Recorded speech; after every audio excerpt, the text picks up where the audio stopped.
Hello guys, আসসালামু আলাইকুম। আশা করি আপনারা সবাই ভালো আছেন। আল্লাহর রহমতে আমি অনেক ভালো আছি। তো গাইস, আপনারা হয়তো জানেন যে আমাদের ফিলিস্তিনের ভাই ও বোনদের উপর কি রকম নির্যাতন চলছে। অবশ্যই আমাদের দেশের মানুষ এটার যোগ্য প্রতিবাদ করছে। তো ফিলিস্তিনকে ভালোবেসে আমার এই পছন্দের গিটারে ফিলিস্তিনের পতাকা আমি অঙ্কন করব। জানি না আমার অঙ্কন কেমন হবে, তবে অনেক ভালো আঁকার চেষ্টা করব। অঙ্কন করার জন্য আমার সবথেকে বেশি জরুরি আমার এই ম্যাজিক বক্স। অবাক হওয়ার কিছুই নেই, আমার এই ম্যাজিক বক্সের মধ্যে রং করার জন্য যা যা লাগে সবই আছে। এখন আমি আপনাদেরকে আমার ম্যাজিক বক্স দেখাবো। দেখতে পাচ্ছেন আমার ম্যাজিক বক্স রেডি। অনেক সুন্দর। তো যেহেতু আমি ফিলিস্তিনের পতাকা অঙ্কন করবো, সেই জন্য আমার 4টা রং লাগবে। এটা হচ্ছে গ্রিন, এটা হচ্ছে রেড, এটা হচ্ছে হোয়াইট অ্যান্ড লাস্ট এটা হচ্ছে ব্ল্যাক। তো গাইস, চলুন এই 4টা রং দিয়ে ফিলিস্তিনের পতাকা অঙ্কন করা যাক। যেহেতু আমার রংটা পার্মানেন্ট হবে, সেই জন্য আমি একটা শেপ আঁকিয়ে নিচ্ছি যে জানি অনেক সুন্দর হয়। I see. আপনারা দেখতে পাচ্ছেন আমার ফিলিস্তিনের পতাকার শেপ আঁকানো শেষ হয়ে গেছে। এবার আমার রং করার পালা। চলো, প্রথমে ব্ল্যাক কালারটা আমরা এই জায়গায় ঢেলে নিচ্ছি। ব্যাস হয়ে গেছে, এটুকুই দিলাম। যদি সমস্যা হয় তাহলে আবার দিতে পারবো, সমস্যা নেই।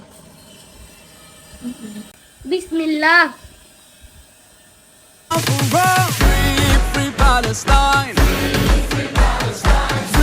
আলহামদুলিল্লাহ, আমার ব্ল্যাক কালারটা লাগানো শেষ হয়ে গিয়েছে। এবার আমি হোয়াইট কালারটা লাগাবো।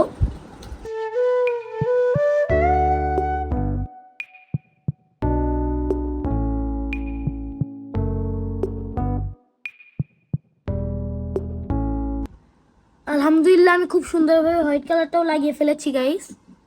এখন আমি গ্রিন কালার লাগাবো গাইস।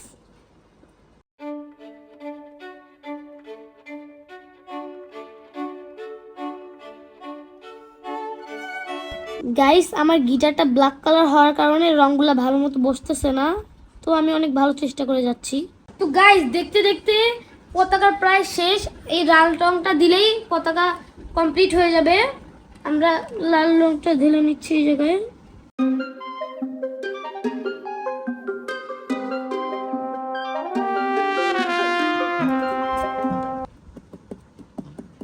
আলহামদুলিল্লাহ, অনেক সুন্দর লাগছে। বাস্তবে ক্যামেরা কেমন লাগছে এটা জানি না, কিন্তু বাস্তবে অনেক সুন্দর লাগছে।